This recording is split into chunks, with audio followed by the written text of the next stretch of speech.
ability, function, and desire, which in that case we would say, we're not saying release him, but we're saying let's go send him to prison.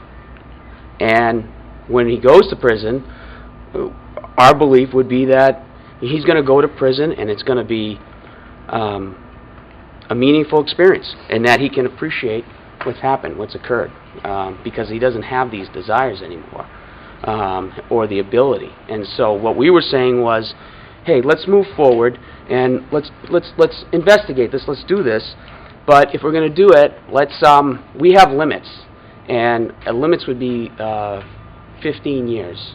No more than we had hoped for 10, but it would be 15 years committed time. Now, the judge, understandably, did not rule on that, and I understand that, but more importantly, the district attorney had said that it's not going to change their recommendation. And their recommendation today is, I think, 85 to 100 years. So, what do we have?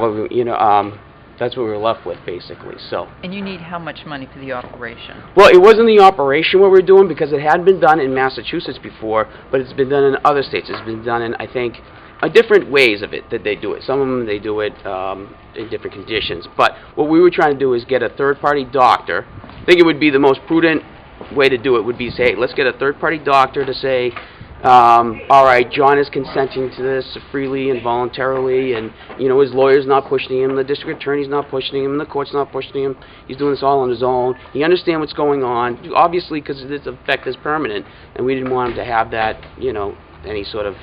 We had that assurance that a doctor had done it, so we were looking for just $2,000 to have that done. But it wasn't about the money; it was more about whether or not this procedure would change the outcome.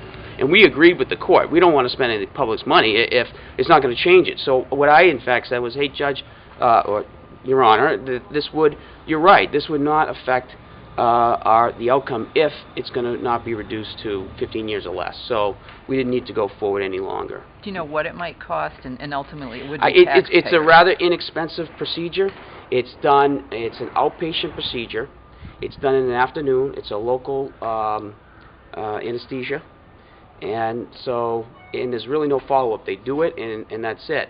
And so, I think I've heard as low as $1,800, And that would be on taxpayers to pick that up? Well, it would be if it was going to go forward, but we know now it's not going to go forward.